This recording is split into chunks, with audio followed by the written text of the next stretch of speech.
to another episode of From the Shadows, and as always guys, if you are enjoying the series, please do feel free to drop a like on the video. Now in our last episode we beat Havre fantastically 3-2 with Nicolas Janvier getting us the winner from that wonderful free kick of his, and it continued what has been a pretty damn good run in the league, to be honest. We had a couple of draws in there, but we were really starting to get ourselves going again, and we really have kicked on this month, and I've really been enjoying it. This tactic is just starting to really take hold. Loving it. Anyway, first up we had Avignon, and away from home, admittedly one of the strugglers in this league, so I'm not entirely surprised. But the thing I am most surprised about is the fact that it took us so long. Like, they only mustered one shot in the entire game that was actually on target, and they were basically just shooting from range the entire game, and that's fine. I was happy to let them do that, but it took until the 81st minute. I can't even speak properly. 81st minute for Musavu King again. I think he's going to get 8 or 9 goals for us this season, and that is a huge amount for a centre-back, and hopefully he can continue to sort of progress. I mean, I'm not sure quite how he's doing in terms of... He's probably reaching his potential already, but he's a really, really solid player for us this year. He's already got 3 goals for us overall. I feel like he's got more than that, but he's been fantastic in just about every aspect of his game. So he will definitely be a stalwart for us for a few years to come, I feel. Finally, Antelek came off the bench and scored another from the substitute bench. He is slowly getting his match fitness back. He's nearly there, but it does keep dropping again for some reason. Like, it was up to 92 and then it went back down to 81 within like a week, and I don't quite know why. But he's nearly there. And we've obviously had some squad rotation matches this month too, what with the Coupe de France. So a good win to top that one off. Next up we had, of course, the Coupe de la Ligue, and frankly, we did all right here. I mean, we lost 2-0 against Cayenne. That much is obvious, as you can see. But in terms of our actual play, we were actually very much involved in this game. We were probably the better team in some respects. We had the same number of shots on target. We shot from range a little bit more in this one. But until the 6, we were really in this, and I thought we could nick a goal at one point. A few chances were spurned. Fode Koita gave them the lead eventually, and then Mathieu Duhamel eventually made it 2-0 after we sort of tried to push for it a bit more, and ended up screwing that one up basically. But hey, it was worth a crack. We got £127,000 in prize money too, so that was nice. That's useful for us at the moment, believe me. Next up we had Nîmes Olympique at home in the league, and my god, what a result this is. I mean, they're not a great side, but they're not that bad, and we've smashed 5 past them again. Johan Mvia was the man of the match by a mile for me, giving us the lead after 31 minutes, but then Quinton Pereira made it 2, and we were comfortable at this point. Moving on into the second half, Mvia added himself a second and now a third, but then only 3 minutes later, Oban from a corner, Oh, sorry, what am I talking about? Well, we went behind. Sorry, I'm so sorry, guys. I've just had to dash out again. We went behind in this one, which was not a good start, I must admit, but we battered them so much I completely forgot we even went behind in this one. Also noticed that they had a guy up front called Pelican, which is a brilliant name. So yeah, basically we turned it around quite comfortably, as you can see. But then obviously added a 5th through Didats, and that is the sort of thing I was looking for, that kind of resolve that we've got. And it was, we were definitely going to win this game when you look at it. The early goal was very much against the run of play, but still we had to show that resolve to get the result back again, and that's crucial for us. Next up we had Clermont Foot away, and I really was not expecting to win this game at all, and if anything I think we were very, very lucky here, but we did a good job in the end. Thomas Gamiat with the penalty, and we just defended, and it's great to see a bit more solid defensiveness from us basically. Cantini put in an absolute shift and was man of the match in the end. They did have a couple of injuries which kind of, well, I mean, I say it affected them. I think it did personally, but they didn't make any substitutions, which was weird. Well, they did, but they've got a guy called Anjuin Messi, which is cool, but they didn't actually substitute the injured players, which was strange. Maybe that led to it, I don't know. But basically, in the end, we managed to get a 1-0 win and a good clean sheet to go with it, which was fantastic. Next up, we had Rochefort-sur-Mer in the Coupe de France, and of course I played a massively changed team. As you can see, Frick there, Cantini to start, McHugh, Oban, Hubert, Kashi, Gape, Muzwari, Ikebane, Pereira, and of course Hugo up top. But as you can see, Muzwari got himself 2 goals on the night, which was just fantastic. Idris Ikebane got ourselves a penalty, Dominic Gape scored another brace for himself, and Charlie Hubert, of all people, managed to grab a goal as well in a 6-0 thrashing. We didn't even let them have a single shot in this game. It was a solid performance in the Cup, and it was great to be able to rest players, and I've been able to do that again as well.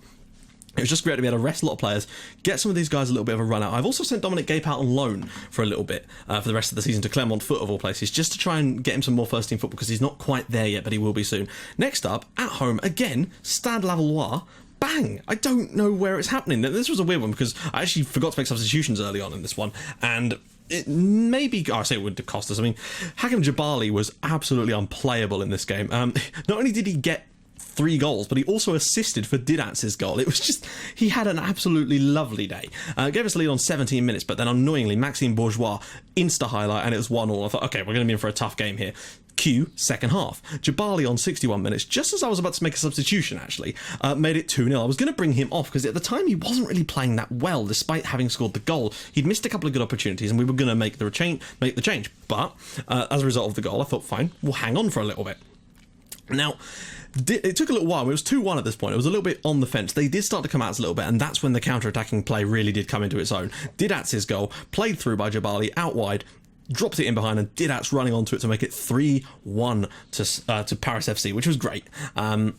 Then Jabali actually completed his hat-trick in the 90th minute with a lovely header, I must say. It was crossed in by, I think it was Cantini. Wonderful header from Jabali, and I actually was planning to bring him off anywhere at that point, but he did eventually then come off, and we got a couple of minutes out of Hugo, I think it was, or Anderlecht. 4-1, and that's brilliant. Next up, though, we had Stade Reims, and it's a shame, because I think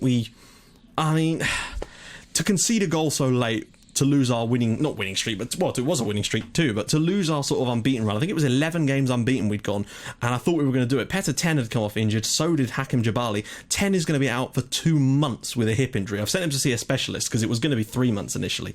Jabali, I don't think he's actually missed any games. He had like a bruised shin. It was 7 to 10 days, but because of the way the fixtures have worked out, we got away with that. But annoyingly, Unget managed to get the winner for Stade Reims in the 90th minute. It was a disappointing day for me, really. I felt we could have done better. But hey, we were doing fantastically up to that point.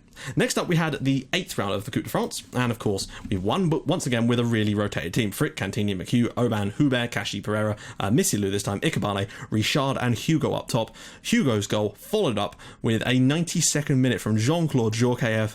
Just getting another one for the youngster, and more football he gets, the better. So through to the next round, another £26,000 for us, and we've been drawn in the next round against Pau FC away, who are once again a 4th tier side. So I expect to see us in the 10th round, and hopefully we can have a crack. I really want to draw someone like PSG, get some real big money coming in.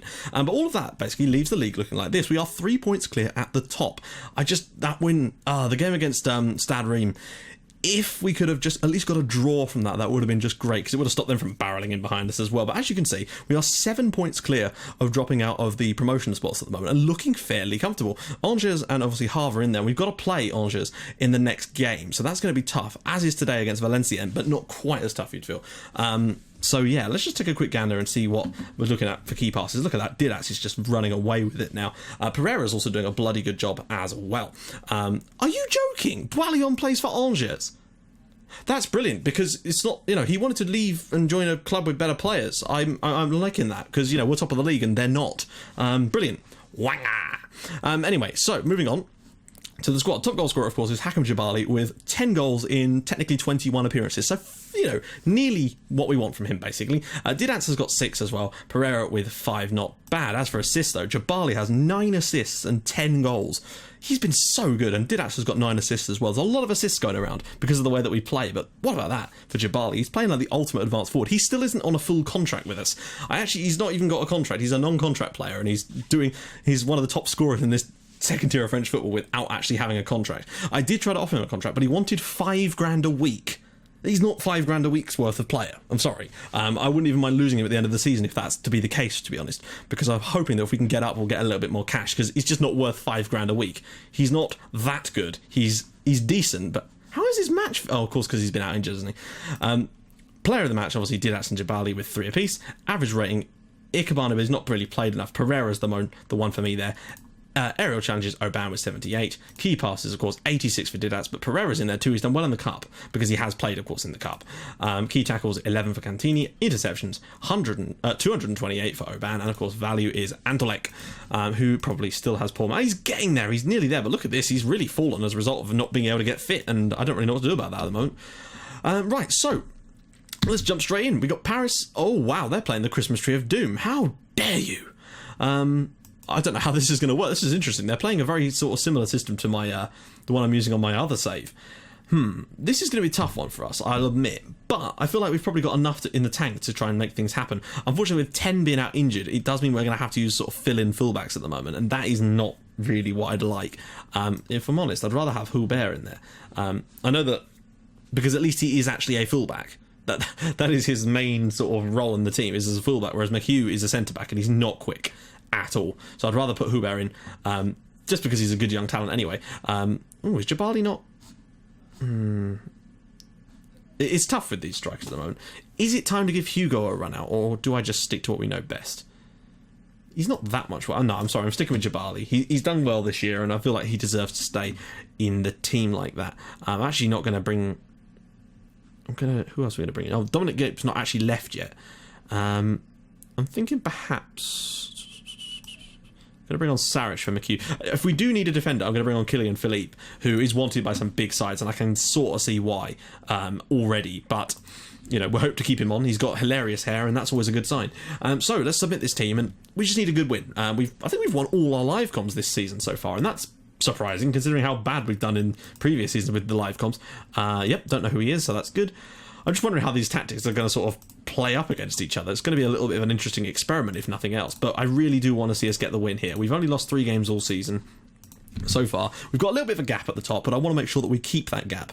Because coming up to the halfway stage of the year, in fact, winning this game, or after this game is won... Oh, no, not quite. It's one more game to the halfway... Oh, my life. Are we really going to do this now? Pereira's going to have to go off, and thank God that I put Elvis Saric on the bench, if I'm honest. I'm pretty glad I did that now, because he's going to have to come on very early. But losing Pereira could be absolutely...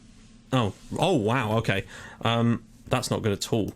Losing Pereira could be catastrophic to our season. He's our main creative outlet, although Didac has got a decent amount of goals, but Pereira just brings something to this team, and without him we might struggle here. Although we're doing a fairly good job of this game so far, but no real chances yet. Hopefully we won't make an arse of ourselves here. Novia, they've got a lot of men coming forward. Go on, get back, guys.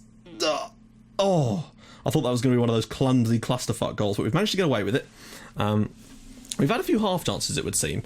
We look like we're probably just slightly the better side here, and that's fine, but we need to make that count. Novio does need to be closed down a little bit, yes. He's already put in that ball. So one highlight so far, nothing over the top yet, but coming into the halfway stage of the season at this point, you know, 7 or 8 points clear at the top, or not clear at the top, but clear of those promotion spots, is a good solid first half of the season performance from us. And I feel like if we can at least try to be nearly as good in the second half, then I feel that we'll have enough to get ourselves up. Maybe not as champions. I feel like someone like Angers might have a good old run in them that might just be able to completely obliterate our chances of actually winning this division. But I'm not all about winning it. I'm all about just getting us up and doing what we need to do. It's all about, you know, us getting up this year and then trying to stay up next year. That's going to be the toughest season that we've had in this save. If we do get up, it's going to be about staying up, and that's going to be a hell of a year. That's going to be us basically just trying to hit 17th. As long as the board don't come up with some silly bullshit about, oh, we want you to challenge for Europe. You know, that would be utterly horrific if that was the case. So let's hope that doesn't happen. So let's hope that if we do go up, it will be a massive achievement, and then they actually view it as such and not expect us to suddenly get European football next year or some crap like that. I really hope that isn't the case, because that could potentially ruin this save with just unrealistic expectations. We managed to meet their ridiculous expectations last year, and this year have been mostly sort of along the same track, I'm hoping. Sorry, the reason I'm talking about this stuff is because there's nothing going on in this game at all at the moment. Just literally nothing. We'll probably make some substitutions. Oh no, we've already made one, so I might just make another one around about 75, and then just, I mean, what do we do? Hugo's going to come on for Jabali, and screw it, I'm going to bring on Janvier for... actually, should I bring him on for... Via's not played that well, and plus it gives us a sort of dead ball specialist for the last sort of 20 minutes. You never know, we might be able to nick something from a free kick or from a corner. Cantini, even a 1-0 would be... Uh-oh. They don't really have a lot forward, but they are sort of breaking in numbers here. Oh, Saric has done well. Brings it to Didac. There's a lovely ball here for Hugo, and he's done well to go around one moment. He's got so many players around him. Across for Hubert. Getting himself forward well there. Going into the box. Can he get fouled? Ball across for Didac. How has he missed that? That is an absolute sitter of an opportunity. That was the chance of the game, basically, for Didac. And he's been so good in front of goal this season. That's so disappointing to see that. We've been vastly the better side in terms of this game in the end. They've not really turned up, and we're going to end up drawing this one. That's a shame. That is a real shame. I mean, it keeps us up. It's another clean sheet and good defensive work from us, but we really should have done better in front of goal today. With that one really good opportunity, even the 1-0 would have been fine. But it looks like we're going to end up 8 points clear of the promotion, of dropping out of the promotion spots, coming up to the halfway stage in the season. We've got one more game. I forgot to do the whole, Christmas thing. So we do have one more game to come. I can't remember who it's against. I think it's against... Who is it against? I've completely forgotten who it's against. But hey, it's coming up soon. I think it might be Troyes, actually, and that could be a really, really tough one. I think it's away from home as well. Oh, no, it's Angers away. That's going to be crazy tough for us. But coming up to the halfway stage, we are on 39 points, which is going to put us around about 78, 79 points at the end of the season, you'd like to feel. So it's fairly solid. I'm pretty damn happy with the way things are going for this first half of the year. You know, decent goal difference. Our defence is starting to look better compared to the other teams now. We're getting a few more clean sheets. Still the best attack in the league. Jabali's firing, although wasn't today. Yeah, I'm pretty confident in the way things are going, actually. I'm liking that. So let's just see. Obviously, we've got a couple more games to go. Angers there. We've obviously got the games there. So I'm thinking perhaps... I feel like Nancy are going to come up a little bit. Bear in mind, we can do less games in this one because there's January and Christmas and there's not a lot of games, so it's going to take me a little while to go through that stuff. So we'll probably do the Nancy game in the next episode. So guys, if you like what you're seeing, please do drop a like on the video, and if you'd like to even more than that, please subscribe to my channel for more Outcaster icons and From the Shadows in your inbox every single day at 5:30 and 8 o'clock. And I will join you guys in the next episode for the home match against Nancy Lorraine, and I will see you guys soon. Thanks for watching. Bye bye.